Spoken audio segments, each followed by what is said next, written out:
이거 좀 논란이 될 수 있을 것 같은데 저는 진짜 날짜 한 번도 안 밀리고 따박따박 10번을 딱 채웠는데 왜 털이 아직도 그대로인 거죠? 이거 잘못된 거 아닌가요? 사실 이런 상황은 많은 분들이 겪는 제모의 좀 현실이에요. 이걸 모르면 한 10번, 20번 하던 그냥 돈이랑 피부 둘 다 있는 거예요. 이 영상 하나 끝까지 들으시면 털에 멘탈이 좀 털릴 일은 없으실 겁니다.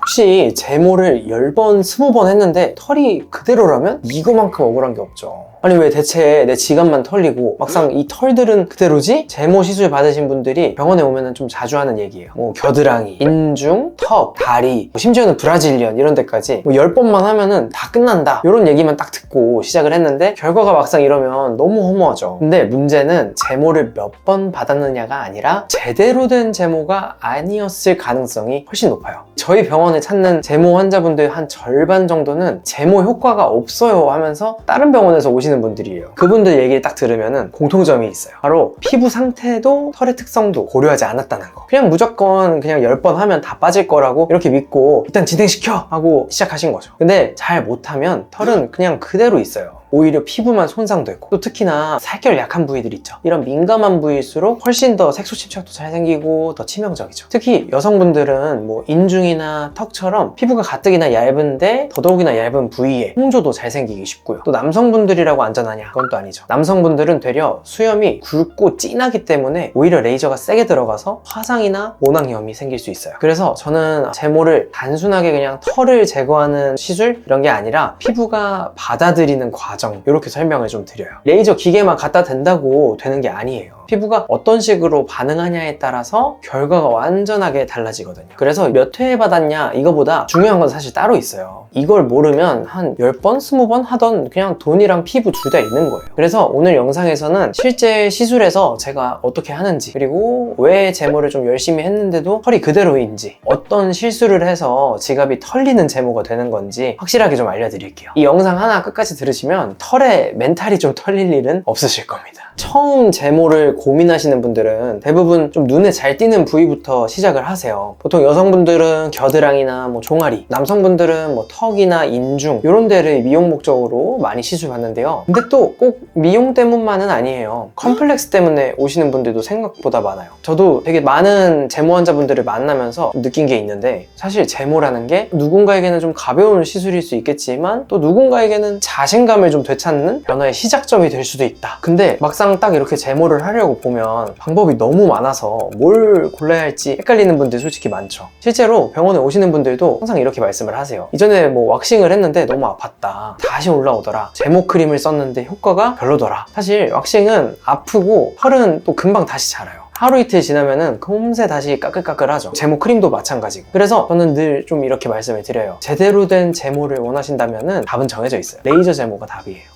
그렇다면 레이저 제모랑 다른 제모랑 뭐가 다를까요? 좀 레이저 제모 광고하는 것 같지만 조금만 참고 들어주세요. 우선은 첫 번째, 정확하게 털만 쏙쏙 정리를 해줘요. 이 레이저는 까만색 털에만 반응을 하는 방식이에요. 쉽게 말해서 그냥 흰 쌀밥 속에 까만 콩만 이렇게 쏙쏙 골라내는 그런 느낌이에요. 정상 피부는 건드리지 않고 이 까만 털만 정확하게 공격해서 없애줍니다. 그래서 이 피부 자극은 좀 줄이고 털은 더 깔끔하게 정리된다. 이렇게 이해하실 수 있어요. 두 번째, 트러블 걱정이 좀 줄어들어요. 잘 맞는 레이저로 적당하게 시술을 받으면요, 붉은기라든지 뭐 모공 막힘 같은 부작용도 훨씬 적어져요. 오히려 피부 결이 좀 정돈이 돼 보인다 이런 얘기도 많이 하십니다. 이게 왜 그러냐면 그냥 단순하게 털만 없애는 게 아니라 모공이 결국에는 털이 나오는 구멍이거든요. 근데 털이 없어지게 되면은 이 모공이 아무래도 점점점 작아질 수밖에 없죠. 모공도 쪼여지는 효과도 볼 수 있고 그래서 피부 결도 좀 정돈이 되는 효과도 볼 수 있는 거예요. 피부까지 좀 예뻐 보이는 느낌 요거 굉장히 크죠. 그리고 마지막 세 번째, 부위별 맞춤 시술이 좀 가능해요. 레이저는 출력을 섬세하게 디테일하게 조절을 할 수 있어서 뭐 여성분들 예민한 부위, 인중이나 뭐 겨드랑이 아니면 브라질리언 이런 데 뿐만 아니라 남성분들도 굵은 수염이나 팔, 다리 털 이런 데도 다 잘 제거가 돼요. 한마디로 남녀 모두에게 잘 맞는 방법이다 이거죠. 특히나 뭐 제모 좀 해봤다, 가닥 좀 잡는다 하는 분들은 아실 거예요. 레이저 장비가 양대 산맥이 있어요. 아포지랑 젠틀맥스. 이 녀석들이 둘 다 아까 말씀드렸던 그런 장점들이 있는 대표적인 장비들이고, 효과는 말할 필요도 없어요. 양대 산맥이 괜히 양대 산맥이 아닙니다. 특히 여름철만 되면은 두 장비를 찾는 분들이 저희 병원에 많이 들어오세요. 그만큼 이렇게 인기가 많은 장비들이다. 이 눈에 보이는 변화가 좀 뚜렷해서 그런지 환자분들 만족도도 많이 높더라고요. 근데 레이저 제모만 받으면 아무 문제 없을 것 같죠. 근데 제모도 시술할 때 좀 주의할 게 있어요. 레이저는 아까 말씀드린 까만 콩, 멜라닌에 반응을 하니까 피부톤이 좀 어두운 분들은 출력이 굉장히 예민하게 반응을 해요. 피부에도 멜라닌, 이 검은 콩이 많아서 레이저가 털 대신에 피부에 들어가는 경우가 좀 있어요. 그렇게 되면은 화상을 입을 수도 있고, 아니면은 붉은기, 색소 침착 같은 부작용이 생길 수 있어요. 그래서 피부가 좀 어둡다 하면은 출력을 좀 섬세하게 조절을 할 수 있는 좀 경험이 있는 그런 의료진한테 받는 게 굉장히 중요합니다. 꼭 저처럼 시술을 많이 해보는 사람한테 받으실 필요는 있어요. 근데 여기까지 딱 듣고 이렇게 생각하실 수 있어요. 레이저 받았는데 별로 효과 없던데요. 실제로 다른 병원에서 이렇게 제모하면 몇 번 하시고 저희 병원에 오신 환자분이 계셨어요. 그분이 이런 얘기 하더라고요. 저는 진짜 날짜 한 번도 안 밀리고 따박따박 10번을 딱 채웠는데 왜 털이 아직도 그대로인 거죠? 이거 잘못된 거 아닌가요? 사기당한 거 아닌가요? 사실 이런 상황은 많은 분들이 겪는 제모의 좀 현실이에요. 아니, 그러면 대체 왜 제모를 그 비싼 돈 주고 10번이나 했는데 털이 남아있냐? 이유가 있어요. 실제로 제 주변에 이렇게 제모를 오래 한 지인들이나 다른 병원에서 하시다 오신 분들도 똑같고요. 제모를 막 10번, 20번 했는데 털이 그대로 남아있다. 이거 대체 어떻게 된 거냐? 항상 물어봐요, 저한테. 첫 번째 이유는 모든 털이 한 번에 빠질 수가 없기 때문이에요. 우리 몸에 있는 털은 쑥쑥 이렇게 자라나기만 하는 게 아니라 성장 주기라는 게 다 달라요. 생장기, 퇴행기, 휴지기, 요 세 사이클을 계속 반복하면서 자라나게 돼요. 그 중에서도 이 제모 레이저는 생장기 털에만 반응을 해요. 딱 지금 활동 중인 모낭에만 공격을 하는 거죠. 쉽게 비유를 하면 축구 경기 한번 생각해보세요. 축구장 필드 안에 뛰는 선수들은 공을 막 주고받고 땀을 흘리잖아요. 그것처럼 딱 이 레이저도 한창 뛰고 있는 이 모낭에만 작동을 해요. 반면에 그냥 벤치에 앉아서 이렇게 쉬어있는 휴지기 모낭은 아무 반응 없죠. 땀을 안 흘려요. 아무 일도 일어나지 않습니다. 그래서 레이저를 아무리 여러 번 받아도 아니 대체 왜 여기만 이렇게 쥐 파먹은 듯이 남아있지? 싶은 거예요.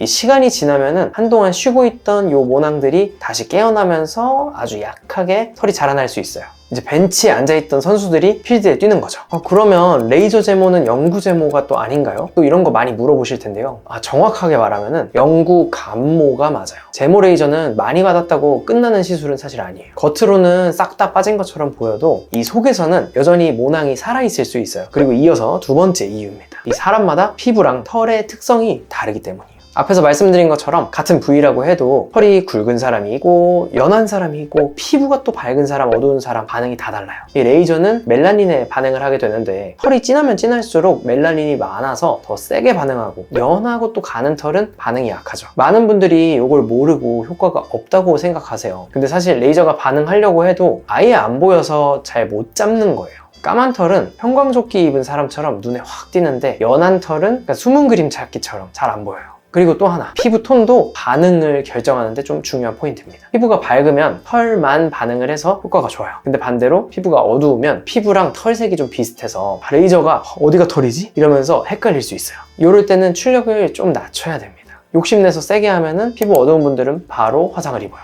그리고 마지막 세 번째 이유는요, 호르몬 변화 때문입니다. 우리 몸은 호르몬에 따라서 털이 자라나는 속도가 달라져요. 몸 상태에 따라서 모낭이 다시 활성화가 되기도 하는 건데, 뭐 예를 들어서 스트레스를 많이 받거나 여성분들 생리주기가 막 불규칙하거나 수면 부족이 또 심하거나, 이런 경우에는 몸에서 털을 좀 키워볼까 하면서 갑자기 몸이 일을 하려고 해요. 그래서 시술을 아무리 잘해도 호르몬이 일을 하면서 털이 또 자랄 수 있어요. 이거는 사실 레이저가 잘못 들어간 게 아니라 그냥 몸이 그렇게 반응을 하는 것 뿐이에요. 좀 정리를 하자면, 제모는 무조건 많이 받는 것보다도 내 몸에 맞는 세기, 맞는 방식으로 또 맞는 타이밍에 맞춰서 받는 게 훨씬 더 중요해요. 실질적인 꿀팁 하나만큼은 좀 가져가셔야 될 것 같아서 이거 알려드릴게요. 마지막 꿀팁은, 효과가 없다면 병원을 한번 바꿔보세요. 이거 좀 논란이 될 수 있을 것 같은데 피부과에서 일하는 친구들이 많거든요. 개원한 친구도 많고. 그런 친구들이 모이면은 하는 얘기가 맨날 뭐 요즘에 무슨 장비 나왔는데 좋더라, 너희들은 이런 거 필러할 때, 제모할 때 뭐 이런 꿀팁 같은 거 있냐, 이런 거 서로 공유하거든요, 술 마시면서. 근데 얼마 전에 좀 충격적인 얘기 들었어요. 친구가 공장형 병원에서 일하는 친구인데, 그 의사 선생님들이 환자에 대해서 기록을 하거든요. 이전에 어떤 레이저를 어떤 출력값으로 썼는지 이런 거를 다 기록을 해놔야 다음 회차에 할 때 뭐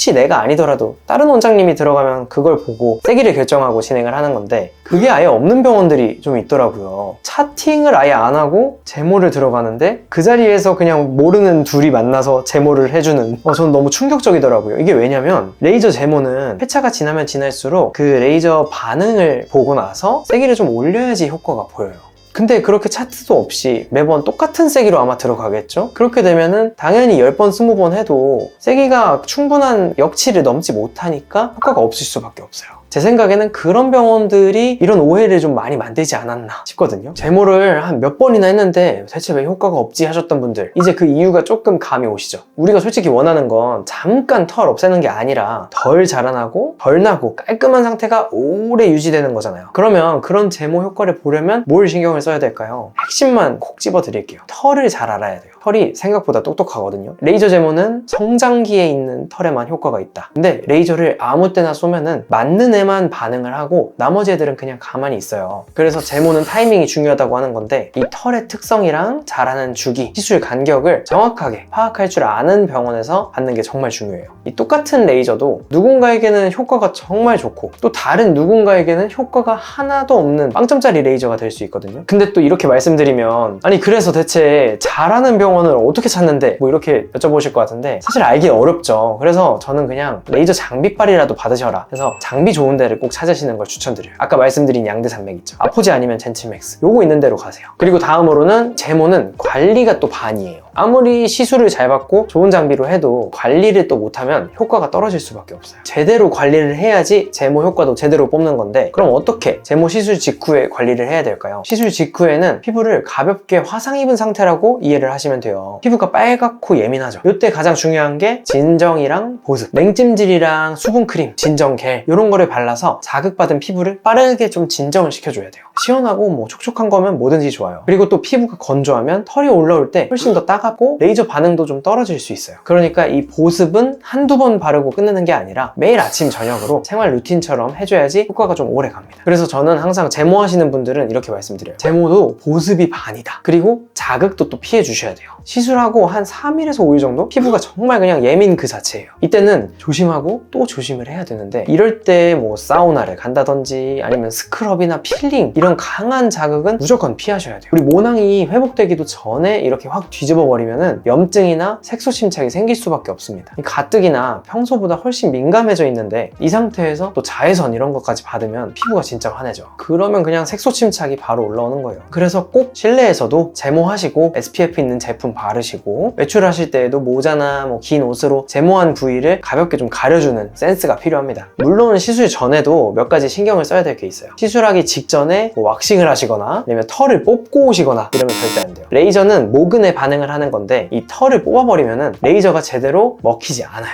그래서 제일 좋은 거는 보통 저는 시술 전날 살짝 면도만 하고 오셔라 이렇게 말씀드려요. 오늘은 이렇게 레이저 제모에 대해서 얘기를 좀 나눠봤는데 이제 왜 제모를 10번이나 받았는데도 털이 그대로인지 감이 오셨죠? 저도 처음에는 좀 이렇게 생각을 했어요. 뭐 레이저로 한번 싹 태우면 그냥 끝나는 거 아니야? 상담도 하고 직접 이렇게 시술도 하고 관리까지 좀 직접 하면서 깨달았죠. 제모는 그냥 버튼 몇 번 딸깍딸깍 누르고 끝나는 시술이 아니라고. 진짜 중요한 건 그 후의 관리예요. 제모 효과를 얼마나 오랫동안 또 건강하게 유지를 하느냐, 이게 제모 관리의 핵심인 거죠. 우리 괜히 지갑만 털리고 피부만 예민해지는 제모는 이제 그만하자고요. 레이저 제모는 이 단기간에 끝나는 시술이 아니에요. 근데 올바른 정보랑 제대로 된 관리만 있다면 긴 시술을 좀 단축을 해서 충분히 원하는 결과를 만드실 수 있을 거예요. 레이저가 해주는 건 절반, 그리고 나머지 절반은 이 내 손에 달려있다. 이 점은 꼭 기억해 주시고 오늘 영상이 도움이 되셨다면 좋아요랑 구독 잊지 마시고요. 여러분도 실천을 해보시고 변화가 좀 있다 하면은 댓글로 좀 남겨주세요. 전 다음에도 또 꿀팁으로 찾아뵙겠습니다. 안녕.